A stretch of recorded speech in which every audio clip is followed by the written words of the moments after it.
Good morning student. हम पढ़ रहे हैं फिजिकल केमिस्ट्री क्लास 12th की और उसमें पढ़ रहे थे केमिकल काइनेटिक्स, रासायनिक बल गतिकी। और केमिकल काइनेटिक्स में हमने 1 2 3 4 5 6 लेक्चर आपने देख लिए हैं।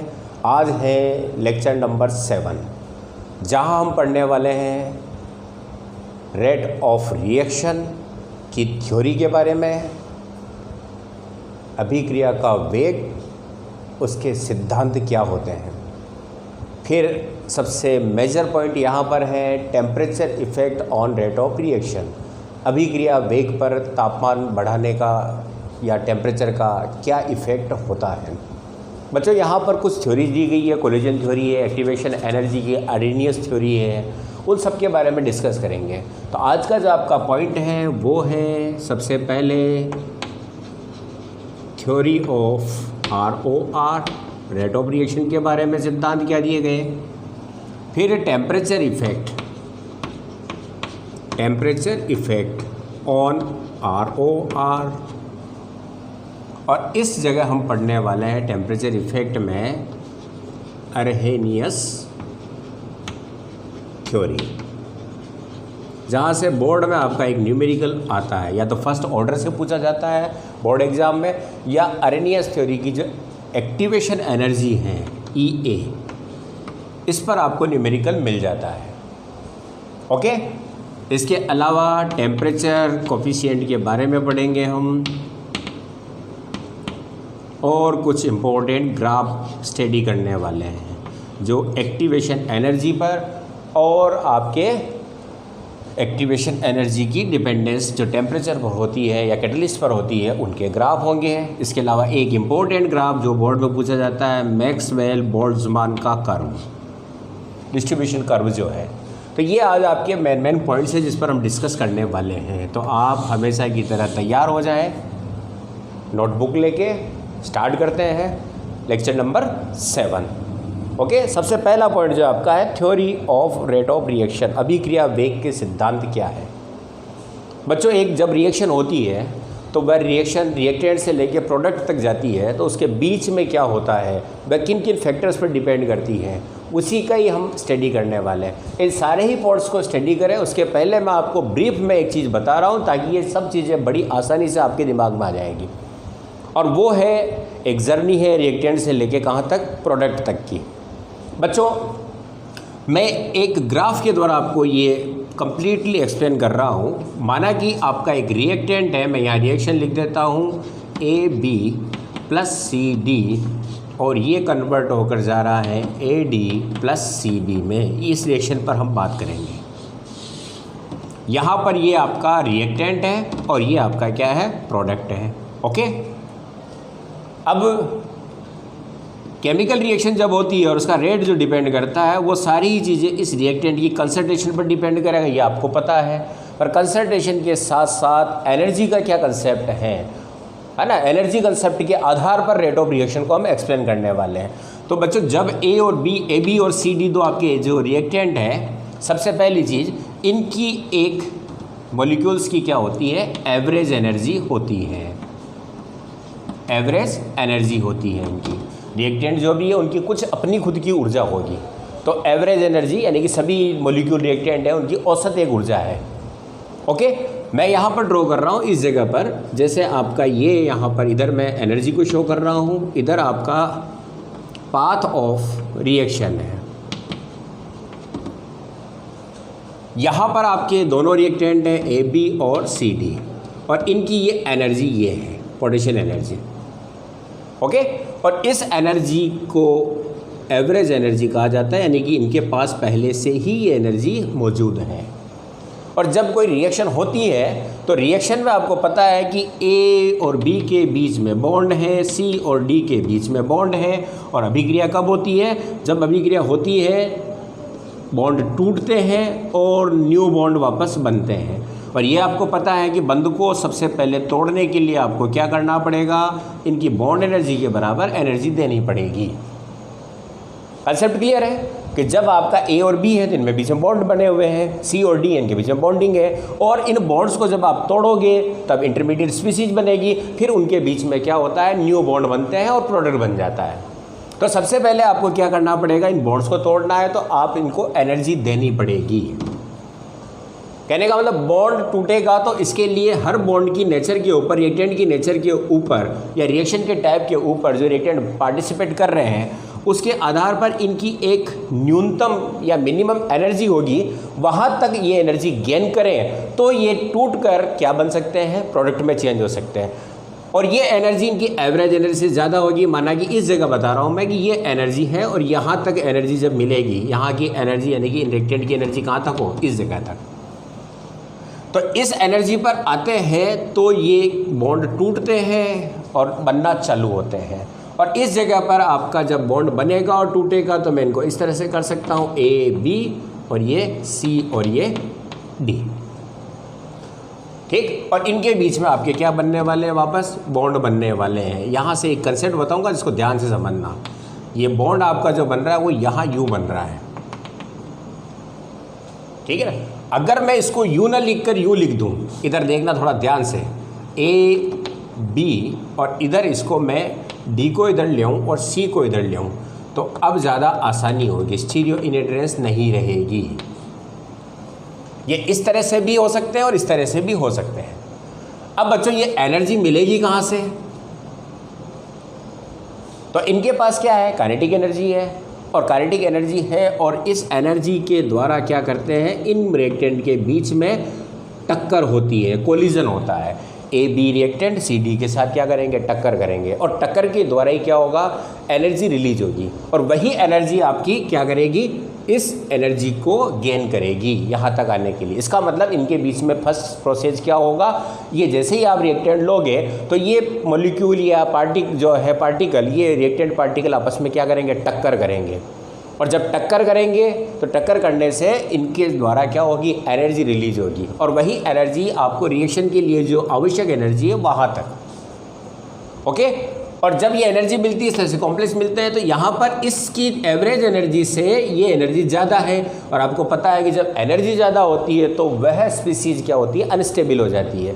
फिर ये अनस्टेबल होने के कारण तुरंत किस में बदल जाएगी, आपकी जो आपका रिजल्ट है ए डी और सी डी में, यह आपका प्रोडक्ट की एवरेज एनर्जी होगी। कंसेप्ट समझ में आ रहा है।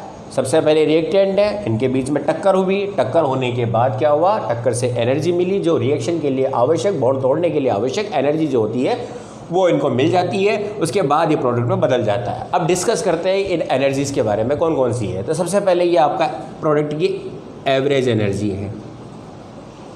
जिस एनर्जी पर कोई रिएक्टेंट प्रोडक्ट में बदलता है वह एनर्जी इसकी क्या कहलाती है, देहली ऊर्जा।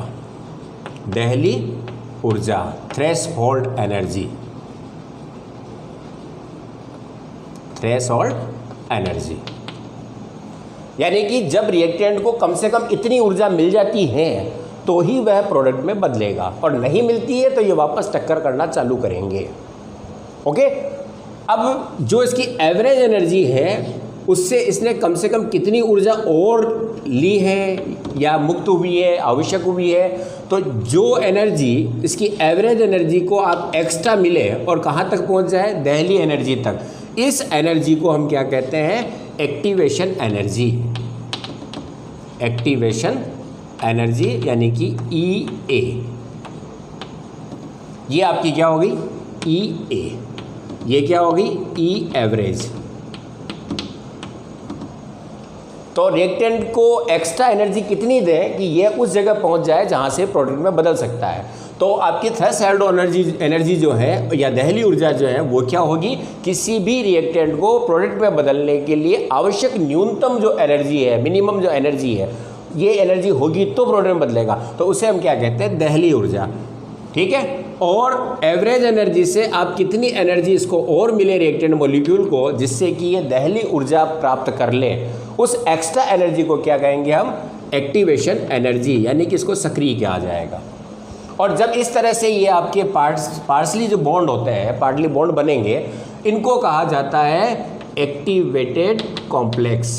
एक्टिवेटेड कॉम्प्लेक्स, सक्रियत संकुल। ओके, अब आप समझे वापस को, रिएक्टेंट है, आपस में टक्कर की, टक्कर से एनर्जी रिलीज हुई, वह एनर्जी किस में चलेगी, पोटेंशियल एनर्जी में, काइनेटिक एनर्जी चेंज होकर, और ये एनर्जी जब जिनको मिल जाती है वो कहाँ पहुँच जाते हैं, थ्रेशोल्ड एनर्जी प्राप्त करने के बाद वो क्या बना लेते हैं, एक्टिवेटेड कॉम्प्लेक्स बना लेते हैं। और एक्टिवेटेड कॉम्प्लेक्स की एनर्जी जो आपकी पोटेंशियल एनर्जी है वो इन सभी से ज़्यादा है, रिएक्टेंट और प्रोडक्ट आपका प्रोडक्ट है उससे। इसका मतलब ये अनस्टेबल होगा, एनर्जी बढ़ने के साथ साथ स्टेबिलिटी कम हो जाती है, तो ये किस में बदल जाता है, प्रोडक्ट में। और जो मॉलिक्यूल यहाँ तक नहीं पहुँच पाए वो वापस क्या करेंगे, रिएक्शन में टक्कर करना चालू कर देते हैं। कंसेप्ट समझ में आया? ये सारी चीज़ों का मैंने बेसिक कंसेप्ट बताया, इन सारी चीज़ों में यही आने वाला है, जिसको मैंने पहले आपको एक्सप्लेन कर दिया कि बात इतनी सी है कि आपकी रिएक्शन किस तरह से होती है या किस चीज़ पर डिपेंड कर रही है, उसको समझाने के लिए इतनी सारी थ्योरीज है। लेकिन मैं आपको बेसिक बता रहा हूँ, ये इस तरह से होगा। एक यहाँ पर थोड़ा आप देखें, यहाँ पर मैंने ए बी और सी डी लिखा है, इधर मैंने ए डी और बी सी लिखा है। क्लियर? इसका मतलब यहाँ पर आपका इसका इसके साथ बॉन्ड बने, इसका इसके साथ बॉन्ड बने, तो स्टीरियो के हिसाब से ये सही नहीं है। यानी कि अगर ये आपस में इस तरह से टक्कर करेंगे तो यहाँ पर प्रोडक्ट बनने की संभावना कम होगी, जबकि यहाँ पर बनने वाले बॉन्ड और टूटने वाले बॉन्ड जहाँ प्रोडक्ट में बनने चाहिए उस जगह पर है। इसको कहते हैं ओरिएंटल कॉन्फ़िगरेशन। ओरिएंटल कॉन्फ़िगरेशन का मतलब होता है आपका ये कहलाएगा अभिविन्यास, सही अभिविन्यास। यानी कि जिस जगह पर आपका बॉन्ड बन रहा है, जैसे कि ये आपका ए और ये बी है, ओके, ये सी और ये डी है, एक तो इस तरह से टक्कर हो रही इनके बीच में, ये आपका एक मॉलिक्यूल है, दूसरा एक मॉलिक्यूल है, इस तरह से टक्कर होगी। दूसरा ये है, ए है, बी है, और किस तरह से टक्कर कर रहे हैं, डी और सी। तो आपको पता है कि ए और डी प्रोडक्ट है, तो यहाँ से ये टक्कर ज़्यादा क्या होगी, तो अगर आपका मॉलिक्यूल सही डायरेक्शन में मुड़ जाता है या सही डायरेक्शन में टक्कर करता है तो प्रोडक्ट ज़्यादा बनेगा, यानी कि रेट ऑफ रिएक्शन बढ़ेगी। ठीक है ना? यहाँ पर प्रोडक्ट बनने की पॉसिबिलिटी बिल्कुल नहीं है, लेकिन यहाँ पर प्रोडक्ट बनने की पॉसिबिलिटी मैक्सिमम हो जाएगी। अब एक रिएक्शन को रिएक्टेंट से प्रोडक्ट तक जाने में आपको क्या चीज़ करनी पड़ी, दो बैरियर क्रॉस करने पड़े। पहला कौन सा बैरियर को क्रॉस करना पड़ा, एक तो इन रिएक्टेंट को इतनी एनर्जी चाहिए, यानी कि आपका पहला बैरियर था एनर्जी को, बैरियर को क्रॉस करना मतलब आपको क्या करना है, ई गेन करनी है, यानी कि ऊर्जा का जो अवरोध है, एनर्जी बैरियर है, उसको आपको क्या करना है, रिएक्टेंट को पार करना है। और दूसरी चीज़ क्या है, जब ये एनर्जी मिल जाती है तो वह एक्टिवेटेड कॉम्प्लेक्स बन जाता है, लेकिन वहाँ पर भी सही दिशा से, सही डायरेक्शन से अगर वह आपस में टकराते हैं या आपस में आंशिक बॉन्ड बनाते हैं तो आपका प्रोडक्ट ज़्यादा मिलने वाला है। इसका मतलब दूसरा क्या है, orientation of the reactant molecule किस पर डिपेंड करेगा, अभिविन्यास पर। तो दो अवरोध जो पार कर लेंगे रिएक्टेंट मॉलिक्यूल, कौन कौन से, एनर्जी बैरियर को और ओरिएंटेशन जो बैरियर है, इन दोनों को जो पार कर लेता है वही आपका प्रोडक्ट में बदलेगा और उसी से आपकी रेट ऑफ रिएक्शन होगी। समझ में आ गया ये? तो इस कंसेप्ट को थोड़ा ध्यान में रखें। अब मैं स्टार्ट करता हूँ, आपका जो एनसीईआरटी बुक में दिया गया है वहीं से स्टार्ट करेंगे। पहले थ्योरी पढ़ेंगे, फिर उसके बाद टेम्परेचर इफेक्ट को पढ़ने वाले हैं। क्लियर है बच्चों? अरे मैं वापस कह रहा हूँ कि ये बहुत छोटी सी चीज़ है, ये सारी चीज़ें बड़ी आसानी से समझ में आने वाली है। बस इतना ध्यान रखें कि कहाँ चलना है हमें। रिएक्टेंट सबसे पहला काम, टक्कर, एनर्जी रिलीज, वह एनर्जी किसके लिए काम आएगी, एक्टिवेशन एनर्जी के। Activation energy plus average energy को मिला देंगे तो क्या मिल जाएगी आपकी, थ्रेशोल्ड एनर्जी, यानी कि दहली ऊर्जा। और जिनको दहली ऊर्जा मिल जाती है वो मॉलिक्यूल क्या कहलाएंगे, आपके एक्टिव मॉलिक्यूल होंगे, और वही क्या बनाएंगे, एक्टिवेटेड कॉम्प्लेक्स बनाएंगे। जिसकी एनर्जी ज़्यादा होगी वह किस में बदल जाएगा, प्रोडक्ट में बदल जाएगा। कॉम्प्लेक्स बनते समय हमें ध्यान रखना है कि आपके एक्टिव मॉलिक्यूल इस तरह से टकराएं कि वह प्रोडक्ट में बदल सके आसानी से, यानी कि वहाँ पर ओरिएंटेशन सही हो उनका। क्लियर है? चलो अब आप इसका एक स्क्रीनशॉट ले लें, चाहे रफ नज़र आ रहा है आपको, लेकिन आपके दिमाग में जो मैंने समझाया वो सारी चीज़ें आ जाएगी। अब मैं स्टार्ट कर रहा हूँ थ्योरी ऑफ ROR। ओके,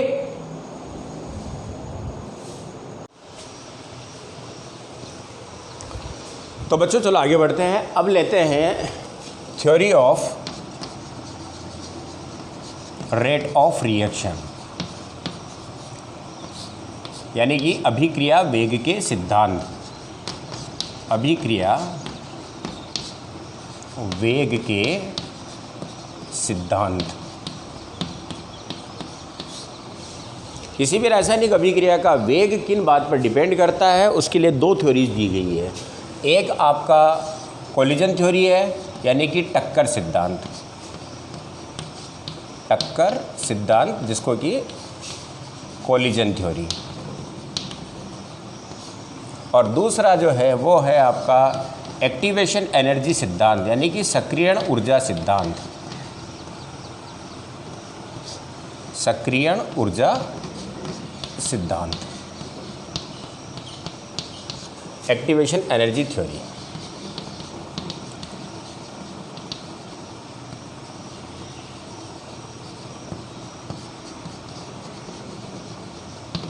अब बच्चों दोनों ही सिद्धांत जो है मैंने आपको पहले जो एक्सप्लेन कराया, ध्यान है ना वो ग्राफ जो आपको पूरा बताया मैंने कि एक अभिक्रिया प्रोडक्ट टू रिएक्टेंट तक किस तरह से जर्नी करती है।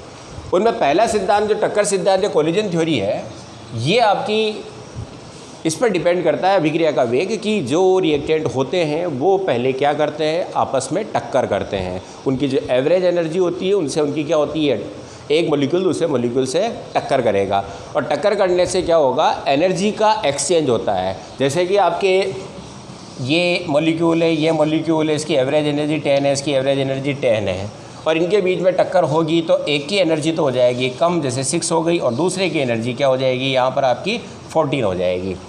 इस तरह से रिएक्टेंट मॉलिक्यूल में कुछ की एनर्जी कम हो जाती है, कुछ की एनर्जी बढ़ जाती है।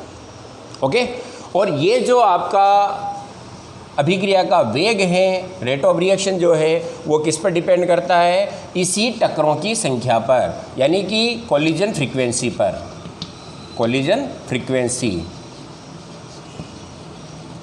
जिसको हम संघटक आवृत्ति कहते हैं, संघटक आवृत्ति, और जनरली इसको Z द्वारा शो किया जाता है। तो रेट ऑफ रिएक्शन जो है कोलिजन थ्योरी के अकॉर्डिंग वो किस पर डिपेंड करती है, डायरेक्टली प्रोपोर्शनल टू होती है Z के।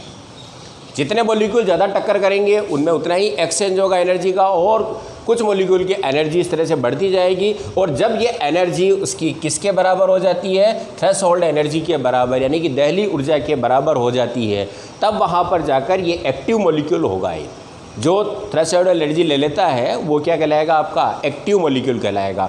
और एक्टिव मॉलिक्यूल फिर क्या करते हैं, सही डायमेंशन में, ओरिएंटेशन में यदि इनमें टक्कर हो तो फिर आपका प्रोडक्ट बनता है।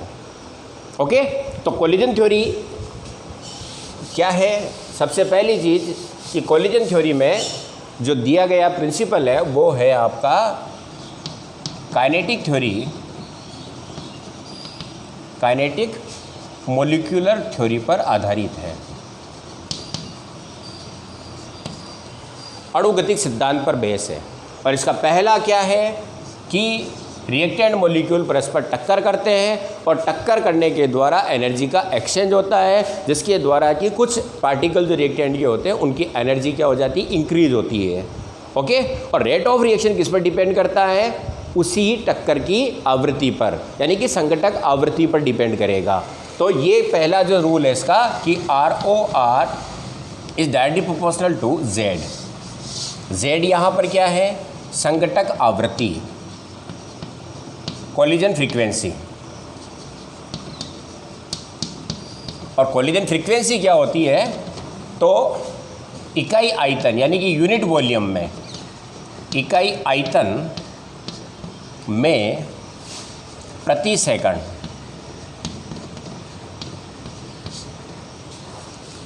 होने वाली क्रियाकारी अणुओं की टक्करों की संख्या, यानी कि एक यूनिट वॉल्यूम है जिसमें आपके रिएक्टेंट मॉलिक्यूल जो है तो प्रति सेकंड कितनी बार टकरा रहे हैं, इनमें एक सेकंड में कितनी टक्कर होती है, वो इसकी क्या कहलाती है, कोलिजन फ्रीक्वेंसी कहलाएगी, या क्या कहलाएगा, आपका संघटक आवृत्ति कहलाएगी। और जितनी ज़्यादा टक्कर होगी उतनी ही आपका रेट ऑफ रिएक्शन क्या होगा, इंक्रीज हो जाता है, पहली चीज़। और इन्हीं टक्करों से क्या करते हैं, वो प्रोडक्ट में बदलने के लिए थ्रेशोल्ड एनर्जी की जो ज़रूरत होती है उसको प्राप्त कर लेते हैं।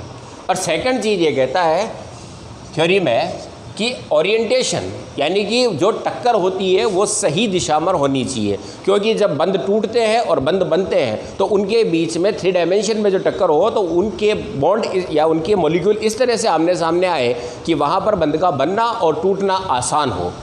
ठीक है ना। तो दूसरा क्या है इसका, ओरिएंटेशन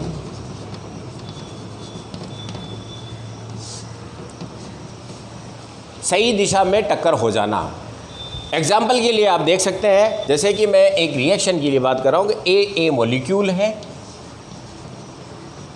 एक और बी के बीच में रिएक्शन हो रही है, ये A2 है और ये B2 है, और इनके द्वारा प्रोडक्ट मिल रहा है आपको 2AB। अब ये कब पॉसिबल है कि अगर A और A इस तरह से टकराए,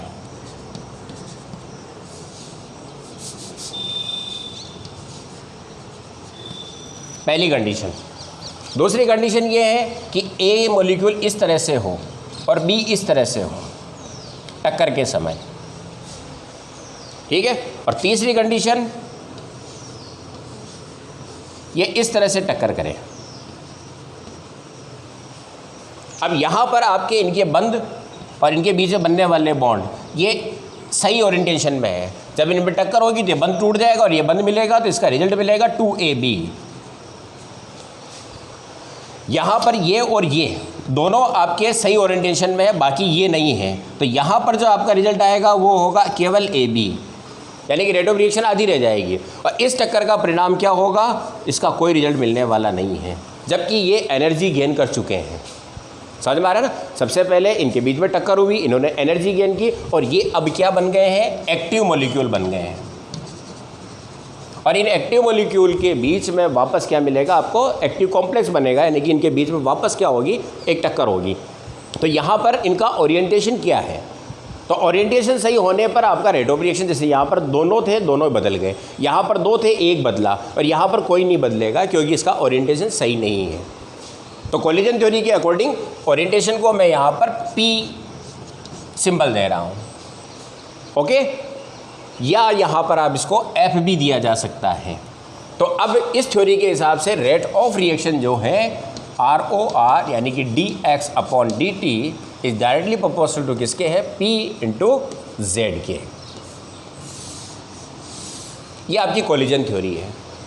समझ में आया। 2 सिद्धांत दिए इसमें, और ये थ्योरी कहती है कि जब किसी रिएक्टेंट को प्रोडक्ट में बदलना है तो वहाँ पर आपको क्या करना पड़ेगा, 2 बैरियर रिएक्टेंट को क्रॉस करने पड़ेंगे। पहला बैरियर क्या है, एनर्जी बैरियर, जो कहाँ से मिलेगी उसको, टक्कर से, ओके। और सेकंड क्या है, ओरिएंटेशन बैरियर, सही अभिविन्यास में टक्कर होना। तो एक रिएक्शन को होने पर आपको कितने बैरियर, बच्चों ये बोर्ड में क्वेश्चन आया था कि एक अभिक्रिया का वेग किन अवरोधों पर निर्भर करता है या किन बैरियर पर निर्भर करता है। तो पहला बैरियर क्या है, ऊर्जा अवरोध, ऊर्जा अवरोध जो क्या है, थ्रेशोल्ड एनर्जी को प्राप्त करना, दहली ऊर्जा की प्राप्ति, यानी कि वही मॉलिक्यूल प्रोडक्ट में बदलेंगे जिनको कि दहली ऊर्जा मिल जाती है। और ये कहाँ से मिलेगी, तो मैंने बताया टक्कर से।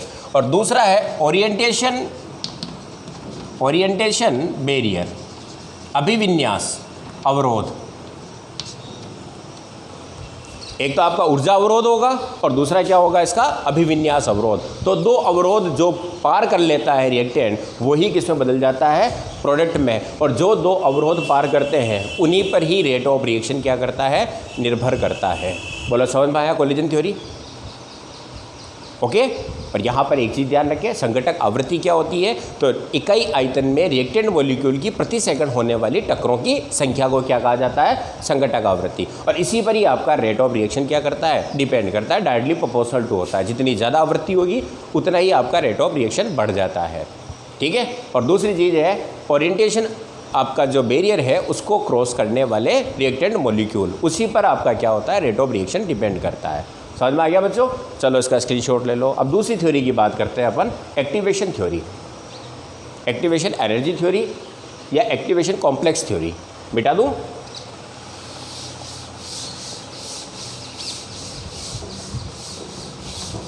एक्टिवेशन कॉम्प्लेक्स थ्योरी, जैसा कि मैंने आपको जो फर्स्ट में ग्राफ बताया था वहाँ पर बताया था कि रिएक्टेंट मॉलिक्यूल आपस में टक्कर करेंगे, टक्कर करने के बाद एनर्जी एक्सचेंज करेंगे, उनमें से कुछ रिएक्टेंट की एनर्जी उनकी रिएक्शन के लिए नेसेसरी या नीड जो होती है एनर्जी की उसके बराबर हो जाती है, यानी कि वो उत्पाद में बदलने के लिए आवश्यक दहली ऊर्जा प्राप्त कर लेते हैं। तो वो मॉलिक्यूल क्या करते हैं, आपस में आंशिक बॉन्ड के द्वारा जुड़ते हैं, जिसको कि हम क्या कहते हैं, इंटरमीडिएट कॉम्प्लेक्स कहा जाता है, मध्यवर्ती संकुल कहा जाता है, और उनको कहते हैं एक्टिवेटेड कॉम्प्लेक्स।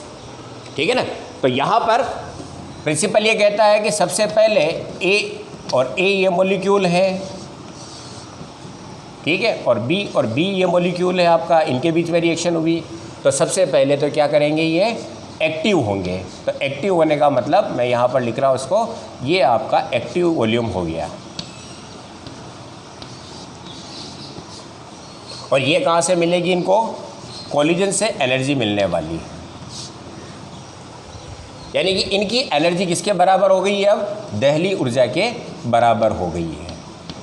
और इनकी जो एवरेज एनर्जी थी उनसे प्लस इन्होंने क्या लिया, एक्टिवेशन एनर्जी ली, और ये एनर्जी मैंने बताया ना कोलिजन से मिलेगी। ठीक है ना। जैसे कि इसकी एनर्जी 100 है और इनकी एवरेज एनर्जी 30 है, तो प्लस 70 एनर्जी यहाँ पर क्या होगी, एक्टिवेशन एनर्जी होगी। 30 तो इनके पास पहले से थी, टक्कर से इन्होंने 70 प्राप्त की है, इसका मतलब ये क्या होगी, एक्टिवेशन एनर्जी। और अब इनकी प्रोडक्ट में बदलने के लिए जो थ्रेशोल्ड एनर्जी चाहिए, दहली ऊर्जा, वो इनको मिल जाती है। और अब ये क्या करते हैं, कॉम्प्लेक्स का निर्माण करते हैं, जहाँ पर इस तरह की बॉन्डिंग होगी, आंशिक बॉन्डिंग,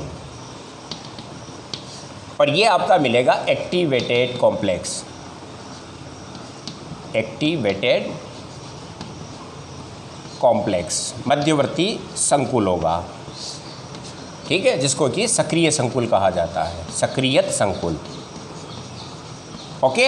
और इनकी एनर्जी रिएक्टेंट और प्रोडक्ट से ज़्यादा होगी, इनकी पोटेंशियल एनर्जी क्या होती है, बहुत मैक्सिमम हो जाती है, जो आपका टॉप पर होगा। मैंने ग्राफ जो बताया था ना, ये एवरेज एनर्जी, और यहाँ पर आपका कॉम्प्लेक्स मिल रहा है, यानी कि ये एनर्जी जो है ये मैक्सिमम होगी, जिसके कारण अनस्टेबल होता है। और अब ये किस में बदल जाता है, प्रोडक्ट में।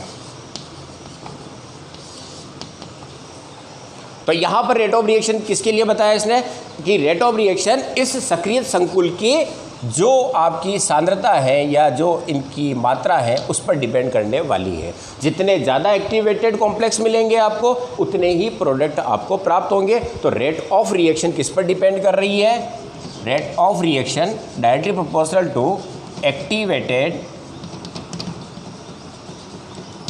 कॉम्प्लेक्स। जितने ज़्यादा सक्रिय संकुल मिलेंगे उतनी ही आपकी क्या होगी, यहाँ पर रेट ऑफ रिएक्शन बढ़ जाती है। तो दोनों प्रिंसिपल समझ में आए। पहला प्रिंसिपल, टक्कर होती है तो आवृत्ति पर ही डिपेंड करने वाली रेट ऑफ रिएक्शन, लेकिन सारी ही टक्करों का रिजल्ट प्रोडक्ट नहीं होगा, प्रोडक्ट उनसे मिलेगा जो कि सही ओरिएंटेशन में टक्कर करें हैं। ओके, चलो मिटा दो इसको, हाँ स्क्रीनशॉट ले लें आप इसका।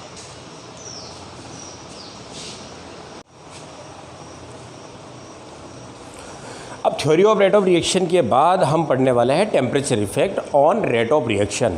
साधारणतः क्या होता है कि टेम्परेचर जैसे इंक्रीज किया जाता है तो टेम्परेचर इंक्रीज करने के साथ रेट ऑफ रिएक्शन क्या होता है, बढ़ जाता है। चाहे आपकी रिएक्शन एक्सोथर्मिक हो चाहे एंडोथर्मिक, यानी कि उष्माक्षेपी हो सकती है, उष्माशोषी हो सकती है। फिर भी वहाँ पर हम देखते हैं कि दोनों ही रिएक्शनों में टेम्परेचर जैसे आप इंक्रीज करते हो तो टेम्परेचर बढ़ जाता है। तो नेक्स्ट टॉपिक आपका क्या है, temperature effect on ROR, temperature effect on rate of reaction, अभिक्रिया वेग पर ताप का प्रभाव।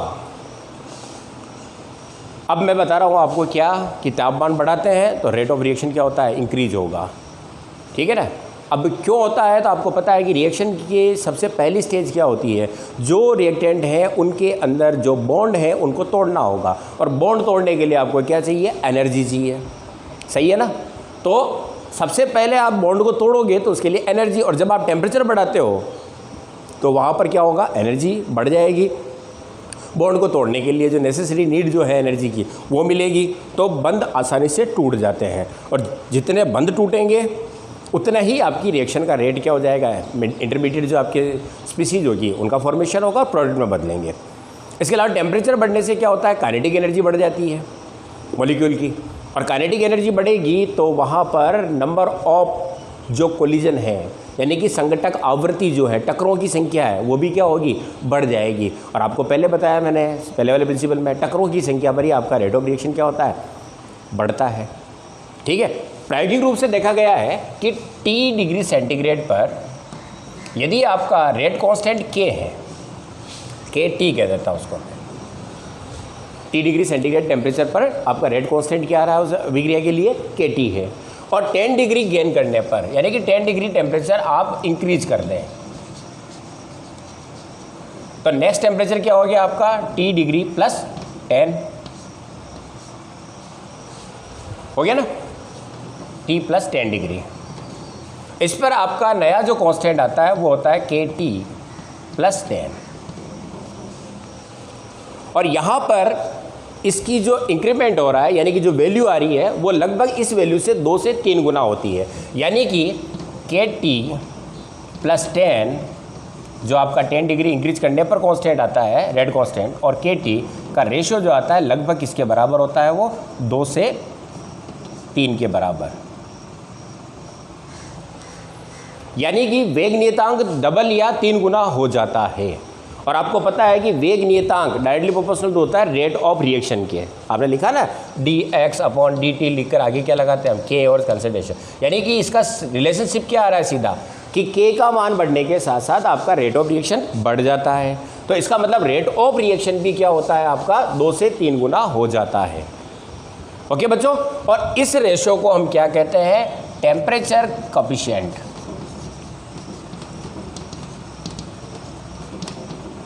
ताप गुणांक। कई बार बच्चों एग्जाम में क्वेश्चन आता है, ये आपके बोर्ड के एग्जाम में, कि ताप गुणांक क्या होता है। तो ताप गुणांक का मतलब समझ में आ गया होगा कि 10 डिग्री के अंतराल पर, 10 डिग्री ताप के अंतराल पर वेग नियतांकों का जो अनुपात है उसको हम क्या कहते हैं, टेम्परेचर कोएफिशिएंट या ताप गुणांक कहा जाता है। ओके। तो ताप गुणांक क्या हो जाता है, ताप गुणांक 10 डिग्री सेंटीग्रेड ताप के अंतर पर वेग नियतांक, रेट कांस्टेंट, वेग नियतांकों का अनुपात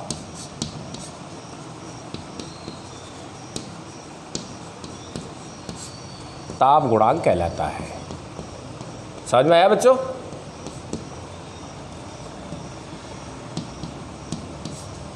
टेन डिग्री इंटरवल टेम्परेचर के ऊपर जो आपका रेट कांस्टेंट होता है, उनका जो रेशियो होता है उसको हम क्या कहते हैं, ताप गुणांक। और इसकी वैल्यू कितनी होती है, 2 से 3 तक। कहने का मतलब जब आप रेट ऑफ रिएक्शन 10 डिग्री के ऊपर देखते हैं तो वहाँ पर उसका वेग 2 से 3 गुना बढ़ जाता है। क्लियर। यानी कि 200% से 300% आपकी रेट ऑफ रिएक्शन बढ़ जाती है। और जबकि कोलिजन जो होता है, यानी कि ताप बढ़ाने पर टक्कर जो होती है, वो लगभग 3% के आसपास बढ़ती है। यानी कि 3% आपकी कोलिजन बढ़ी है, पर रेट ऑफ रिएक्शन 200 से 300 टाइम बढ़ रहा है, परसेंटेज टाइम बढ़ रहा है। अब इसको कैसे समझाया जाए, तो इसके लिए मैक्सवेल बोल्ट्जमान ने अपना एक डिस्ट्रीब्यूशन कर्व दिया, ठीक है, ऊर्जा का वितरण वक्र जिसको कहा जाता है वो दिया। और उसके आधार पर उसने समझाया, जो कि पूरा बेस किस पर है, अणुगतिक सिद्धांत, गैसों के अणुगतिक सिद्धांत पर आधारित था। ओके। तो पहले आप इसका स्क्रीनशॉट ले लें।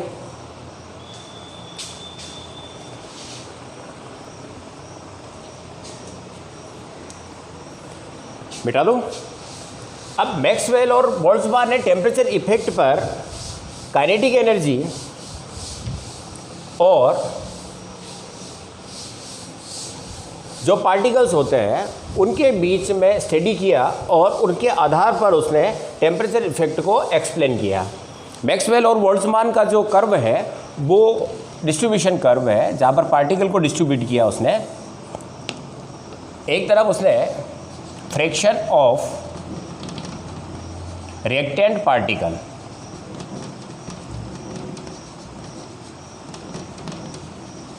यानी कि क्रियाकारी अणुओं का अंश,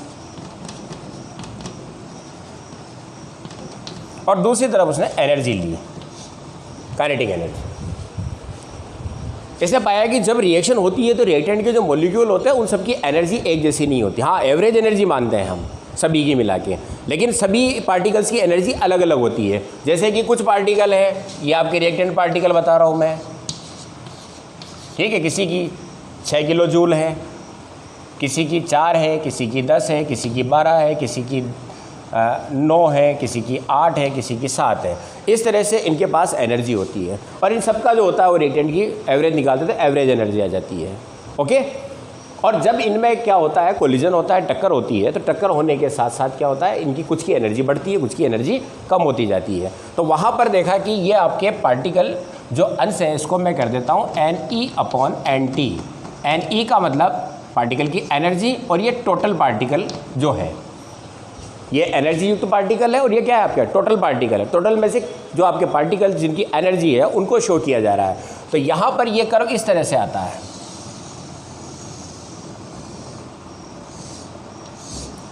ये आपकी एनर्जी है। यहाँ पर बहुत कम एनर्जी रखने वाले पार्टिकल भी क्या है, कम है, ये वाले। अधिकांश की एवरेज एनर्जी होती है, यानी कि अधिकांश पार्टिकल आपके ये पाए जाएंगे जिनकी एनर्जी क्या होती है, मिडिल होती है, एवरेज होती है। ओके, और इसी को ही कहा जाता है most probable kinetic energy,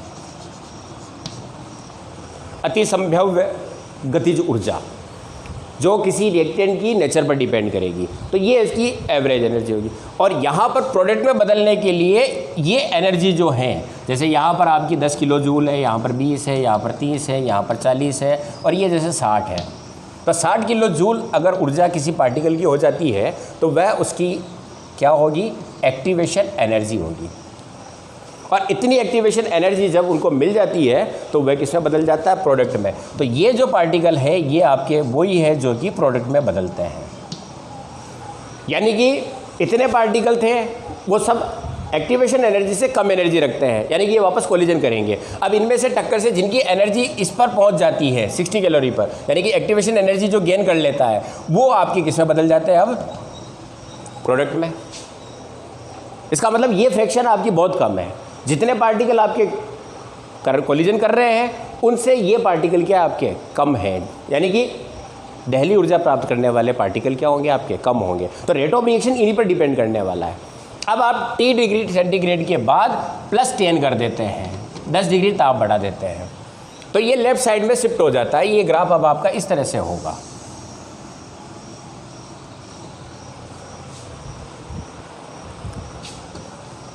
ten degree बढ़ाने पर अब आपका जो ये एक्टिवेशन एनर्जी है, तो एक्टिवेशन एनर्जी गेन करने वाले पार्टिकल ये और प्लस हो गए।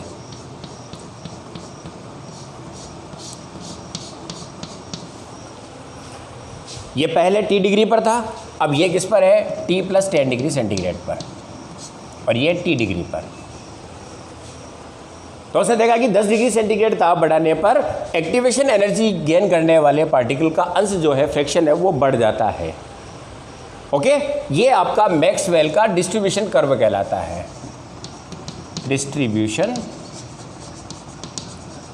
Curve y Maxwell Boltzmann, MB distribution curve. Okay, ये प्रश्न भी आपका बोर्ड में 2 बार आ चुका है अभी, ठीक है ना। वहाँ पर क्वेश्चन क्या था, अणुओं की ताप पर निर्भरता के मैक्सवेल वितरण वक्र को आप आरेखित कीजिए। तो ये आपका ड्रॉ होगा ग्राफ, किसके बीच में, ये fraction of reactant molecule particle जो है उनके और एनर्जी के बीच में है। और यहाँ पर मैंने ये बताया ये इसकी क्या है, एक्टिवेशन एनर्जी है। ओके, और यहाँ पर आप कैटलिस्ट को भी समझ सकते हैं। कैटलिस्ट होने पर एक्टिवेशन एनर्जी इधर शिफ्ट हो जाती है। पॉजिटिव कैटलिस्ट अगर है तो जो एक्टिवेशन एनर्जी आपको चाहिए वो कम हो जाएगी। पहले 60 था, अब 40 पर ही आपके, तो ये मॉलिक्यूल क्या होंगे आपके और प्रोडक्ट में बदलेंगे। और नेगेटिव होने पर यहाँ पर आ जाएगा आपका। तो कैटलिस्ट की प्रेजेंस में अगर आपको डिस्ट्रीब्यूशन कर्व को शो करना है तो जब पॉजिटिव कैटलिस्ट हो तो ये एक्टिवेशन एनर्जी जो है वो एनर्जी कम हो जाएगी, और कम हो जाएगी तो नंबर ऑफ पार्टिकल जो प्रोडक्ट में बदलने वाले वो बढ़ जाते हैं। और नेगेटिव अगर है तो ये एनर्जी यहाँ आ जाएगी व्हेन, जब नेगेटिव कैटलिस्ट हो, और यहाँ पर कब, जब आपका पॉजिटिव कैटलिस्ट हो। तो एक्टिवेशन एनर्जी कम और ज़्यादा हो जाती है, पॉजिटिव में आपकी कम हो जाती है, नेगेटिव में एक्टिवेशन एनर्जी क्या हो जाती है, बढ़ जाती है। जिससे रेट ऑफ रिएक्शन कम हो गया, यहाँ पर रेट ऑफ रिएक्शन क्या हो गया आपका, बढ़ जाता है। एक्सप्लेन हो गया सर, कंप्लीट, सही समझ में आ गया। चलो इसको उतारो।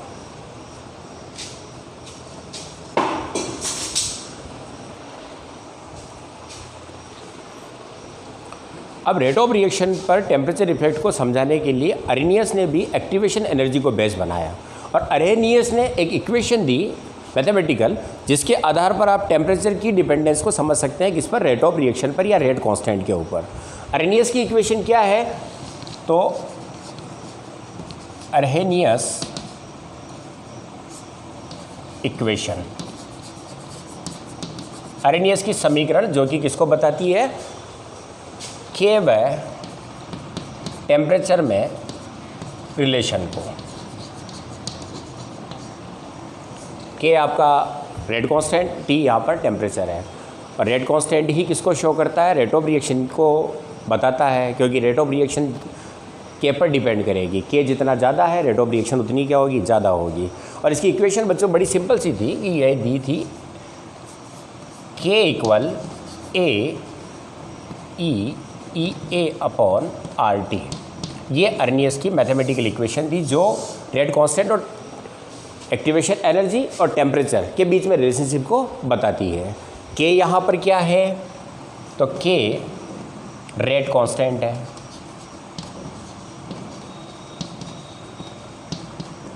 ए यहाँ पर क्या है, अरहेनियस फैक्टर या एक्सपोनेंशियल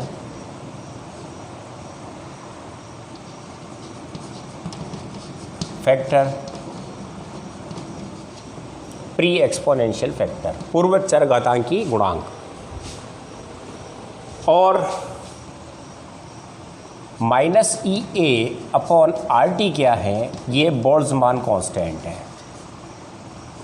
बोल्ट्जमान कांस्टेंट।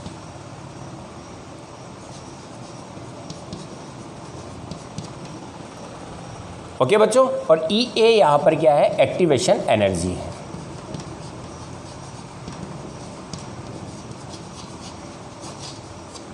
और एक्टिवेशन एनर्जी पर ही आपका रेट ऑफ रिएक्शन डिपेंड करता है, क्योंकि आपने ग्राफ में देखा है कि दहली ऊर्जा थ्रेशोल्ड एनर्जी को प्राप्त करने के लिए एवरेज एनर्जी से जितनी ऊर्जा और प्लस करनी पड़ती है ताकि वह रिएक्टेंट किसको प्राप्त कर ले, दहली ऊर्जा को, और प्रोडक्ट में बदल जाए, वह उसकी क्या कहलाती है, एक्टिवेशन एनर्जी कहलाती है। ओके, तो एक्टिवेशन एनर्जी के बारे में अपन देखें तो एक्टिवेशन एनर्जी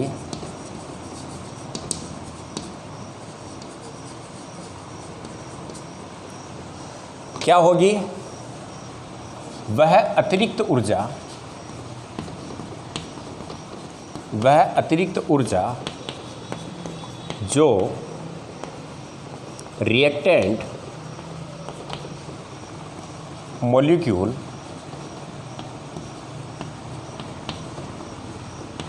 को दी जाए, जिससे वह दहली ऊर्जा प्राप्त कर सके या उत्पाद में, प्रोडक्ट में बदल सके।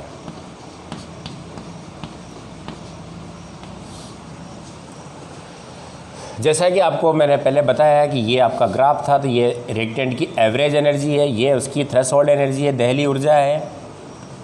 ठीक है, आप ग्राफ वापस देख लें। तो यहाँ से यहाँ तक की जो ऊर्जा है, एवरेज एनर्जी से दहली ऊर्जा तक पहुँचने के लिए जो एनर्जी चाहिए वो क्या कहलाती है, आपकी एक्टिवेशन एनर्जी कहलाती है। यानी कि सक्रियण ऊर्जा बराबर क्या हो जाएगा, सक्रियण ऊर्जा बराबर दहली ऊर्जा माइनस औसत ऊर्जा।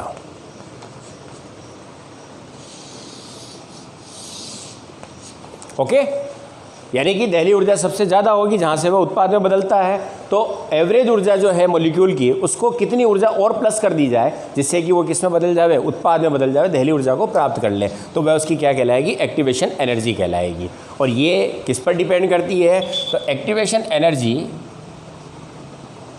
कंसंट्रेशन ऑफ रिएक्टेंट पर डिपेंड नहीं करेगी।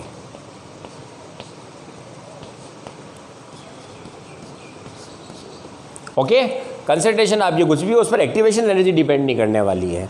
ये केवल किस पर डिपेंड करती है, क्रियाकारी पदार्थों की प्रकृति पर। हर एक जो आपकी रिएक्शन है, हर एक रिएक्शन के लिए क्या होगा, अलग अलग क्रियाकारी होने पर उनके लिए प्रोडक्ट में बदलने के लिए एक्टिवेशन एनर्जी क्या होगी, अलग अलग होगी। और दूसरी चीज़ डिपेंड करती है ये किस पर, उत्प्रेरक पर, कैटलिस्ट पर, उत्प्रेरक पर निर्भर करेगी। पॉजिटिव अगर उत्प्रेरक है तो एक्टिवेशन एनर्जी क्या हो जाती है, कम हो जाती है, और नेगेटिव है तो एक्टिवेशन एनर्जी क्या हो जाती है, बढ़ जाती है। ओके, इसको मैं ग्राफिकली समझा रहा हूँ। Catalyst effect on activation energy, पहले आप इस रिएक्शन का स्क्रीनशॉट ले लें। ओके, ले लिया। अब आप देखें कि एक्टिवेशन एनर्जी पर कैटलिस्ट का क्या इफेक्ट होता है।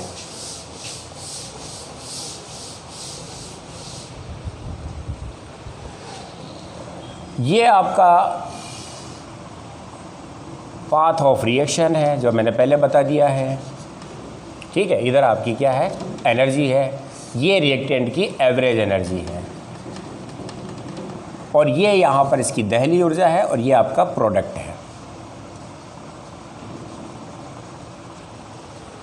और यहाँ से यहाँ तक की जो एनर्जी आपकी आ रही है, ये आपकी थ्रेशोल्ड एनर्जी है, थ्रेशोल्ड एनर्जी, ये एवरेज एनर्जी है, और ये आपकी क्या है, एक्टिवेशन एनर्जी। यहाँ से यहाँ तक माना कि ये 100 है, एवरेज आपकी 40 है, तो एक्टिवेशन एनर्जी कितनी हो गई आपकी, 60 हो जाएगी। तो ये आपका EA है। और जब आप पॉजिटिव कैटलिस्ट डालते हैं तो ये आपका ग्राफ इस तरह से आता है। ये तब जब आप पॉजिटिव कैटलिस्ट को काम में लेते हैं, मिला देते हैं। धनात्मक उत्प्रेरक की उपस्थिति में क्या होगा, एक्टिवेशन एनर्जी घट जाएगी। अब आपको इतनी ही ऊर्जा पर आपके प्रोडक्ट बनना चालू हो जाएंगे। और अगर नेगेटिव है तो ये आपकी एक्टिवेशन एनर्जी को बढ़ा देगा। अब आपकी एनर्जी यहाँ तक हो गई। ये कब है, जब आपका नेगेटिव है, नेगेटिव कैटलिस्ट होने पर। ये आपका कैटलिस्ट और एक्टिवेशन एनर्जी का ग्राफ है। ओके, बना लो इसको। कुल मिला के कैटलिस्ट प्रेजेंस होते हैं तो क्या करते हैं, वो एक्टिवेशन एनर्जी को कम ज़्यादा कर देते हैं। अगर पॉजिटिव है तो कम कर देगा, तो रेट ऑफ रिएक्शन बढ़ जाएगी, प्रोडक्ट की मात्रा बढ़ जाएगी। और नेगेटिव है तो आपका एक्टिवेशन एनर्जी बढ़ जाएगी। और वहाँ पर अब आपके, मैंने बताया ना, जितनी ज़्यादा एनर्जी होगी तो वहाँ पर आपके जो इफेक्टिव कोलिजन करने वाले मॉलिक्यूल होते हैं वो कम हो जाते हैं, और रेट ऑफ रिएक्शन भी क्या हो जाती है, घट जाती है। ओके, एक्टिवेशन एनर्जी का अगला पॉइंट आप देखें तो एक्टिवेशन एनर्जी बढ़ने के साथ साथ रेट ऑफ रिएक्शन क्या हो जाता है, घट जाता है। जितनी ज़्यादा एक्टिवेशन एनर्जी ज़रूरत होगी तो रेट ऑफ रिएक्शन उसका क्या होगा, कम हो जाएगा। यानी कि ग्राफ से समझ में आया, सक्रिय ऊर्जा कम होने पर रेट ऑफ रिएक्शन बढ़ जाता है, इनडायरेक्टली प्रोपोर्शनल टू होगा।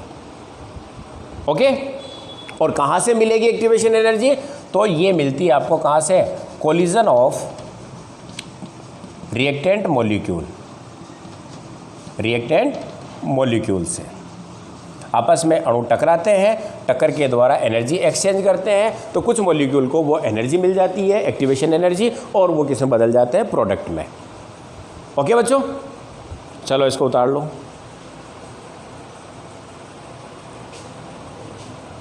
बिठा दूं? ओके, अब आप एक्टिवेशन एनर्जी को कैसे निकालेंगे, यानी कि एक्टिवेशन एनर्जी का डिटर्मिनेशन किस तरह से किया जा सकता है। तो अगला जो पॉइंट है आपका, कैलकुलेशन ऑफ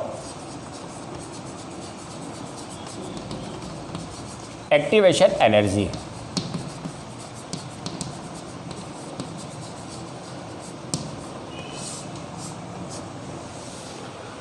सक्रिय ऊर्जा की गणना किस तरह से की जाती है? तो बच्चों आपके पास अर्नियस इक्वेशन क्या थी? के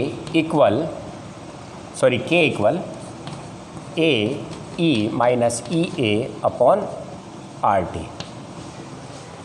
इस इक्वेशन को यदि मैं नेचुरल लॉग के रूप में कन्वर्ट कर दूं तो नेचुरल लॉग के रूप में कन्वर्ट करने पर ये हो जाएगा ln के, okay, minus E A upon R T plus ln A लिखी जा सकती है। ओके, ये आपका एक्सपोनेंशियल फॉर्म में था, इसको मैंने नेचुरल लॉग के रूप में लिख दिया। अब आप नेचुरल लॉग को log 10 में कन्वर्ट कर दें तो 2.303 से आपको क्या करना पड़ेगा? मल्टीप्लाई, ये हो जाएगा log बेस 10 पर k equal minus E A upon R T plus 2.303 log 10 base a। Clear है? अब आप इसको मैं इधर ले आऊँ तो इधर भी डिवाइड हो जाएगा और इधर भी डिवाइड हो जाएगा, तो इससे 2.330 से तो कट गया ये। तो अब क्या बच गया आपका? log k equal log a minus 2.30 को यहाँ लाया, 2.30 को यहाँ लाया, इससे ये कट गया तो बच गया log a प्लस में, और minus E A upon R T और 2.303। ओके, ये आपकी log 10 बेस पर इक्वेशन हो जाएगी। अब यहाँ से एक्टिवेशन एनर्जी को ज्ञात करने के लिए हम क्या करते हैं? दो मेथड काम में ले सकते हैं। पहला मेथड जो है वो है ग्राफिकल मेथड।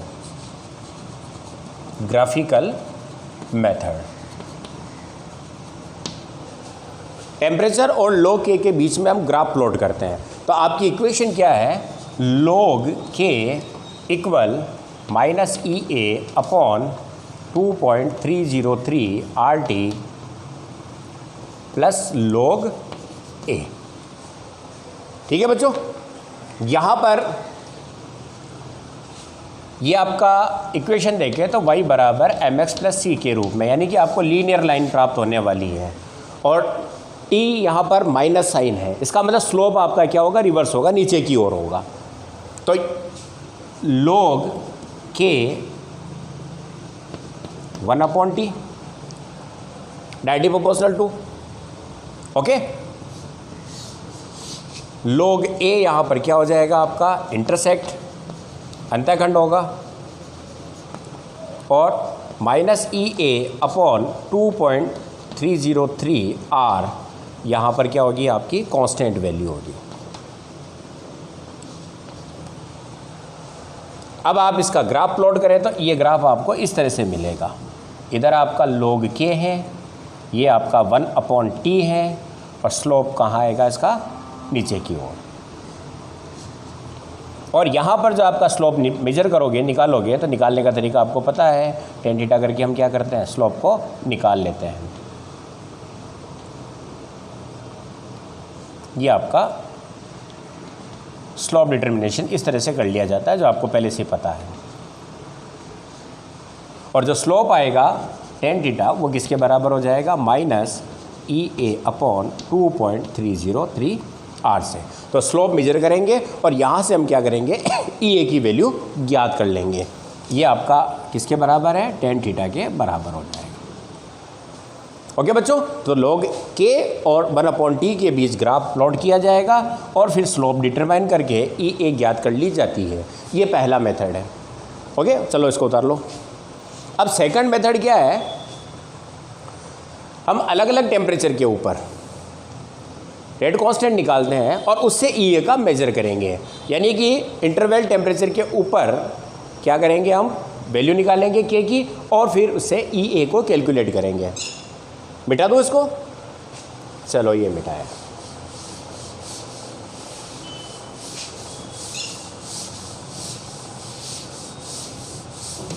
और बच्चों तापांतर विधि जो है, इंटरवल टेम्परेचर पर हम जो ये मेजर कर रहे हैं, यहाँ से आपको न्यूमेरिकल पूछा जाता है, इसलिए इसको ध्यान से, सिंपल सा फॉर्मूला है, वैल्यू आपको दी जाती है, केवल वैल्यू पुट करनी होती है। तो तापांतर विधि द्वारा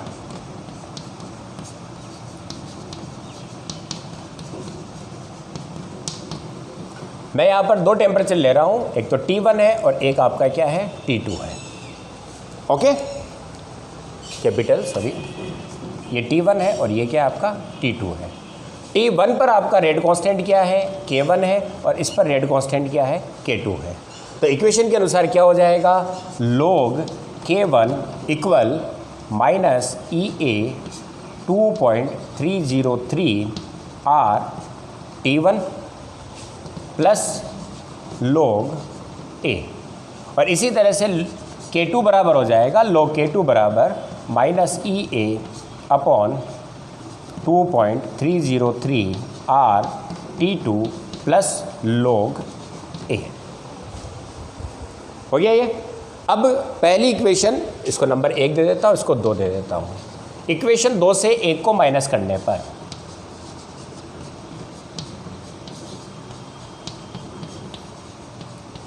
इसको माइनस कर देते हैं, तो माइनस करने पर आप देखेंगे log K2 minus log K1 equal minus EA upon 2.303 R T1 plus log A minus EA upon 2.303 R T2 plus log A।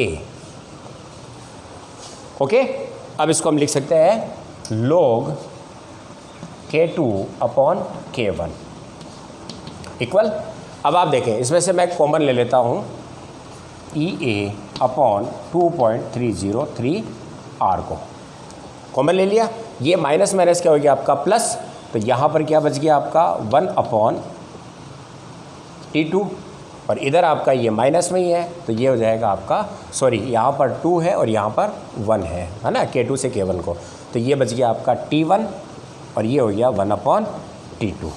Okay, और ये प्लस और ये क्या है आपका प्लस में है, ये इधर आएगा तो माइनस में, तो log A से log A क्या हो जाएगा, कट जाएगा।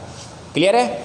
अब आपकी ये जो इक्वेशन है log K2 upon K1 equal EA 2.303 R T2 minus T1 T2।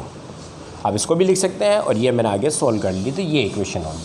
अब इसमें आपको दो अलग अलग टेम्परेचर और उनके रेट कांस्टेंट होने पर आप इससे क्या निकाल सकते हैं, एक्टिवेशन एनर्जी को कैलकुलेट कर सकते हैं। क्लियर है, चलो इसका स्क्रीनशॉट ले लो। तो बच्चों ये आपका था केमिकल काइनेटिक्स का पूरा टॉपिक, जहाँ पर ये आपका 7वां लेक्चर था। पहले लेक्चर से हमने सारे ही केमिकल रेट ऑफ रिएक्शन के बारे में पढ़ा, एक का आपको यदि कंसंट्रेशन दे रही थी तो दूसरे का निकालना स्टाइकोमेट्री के हिसाब से, उसके अलावा ऑर्डर और मोलिकुलरिटी के बारे में पढ़ा, जीरो ऑर्डर और फर्स्ट ऑर्डर की एक्सप्लेनेशन थे, जिसमें आपकी रेट ऑफ रिएक्शन और कौन सी क्या निकाली थी हमने, उसकी integrated rate equation, half life time, यानी कि लगभग जो इस टॉपिक में जितने भी आपके थे वो सारे ही टॉपिक आपके क्लियर हैं। समझ में आ गया। अब हम इसकी एक्सरसाइज करने वाले हैं, जो आपने पढ़ा है तो हम कहाँ से करेंगे, first order reaction, zero order reaction से ही, जो इनके न्यूमेरिकल्स हैं आपके एनसीईआरटी के बुक के और आपके कॉम्पिटिटिव एग्जाम के, उन न्यूमेरिकल को हम नेक्स्ट लेसन में सोल्व करने वाले हैं। ठीक है बच्चों, तो ध्यान से इसको समझ लेना, सारे फॉर्मूलों को क्या करना, एक बार एक साथ लिख लेना, ताकि न्यूमेरिकल में आपको वैल्यू रखने में दिक्कत नहीं आती है। ठीक, समरी तैयार कर ले इसकी। Okay, thank you.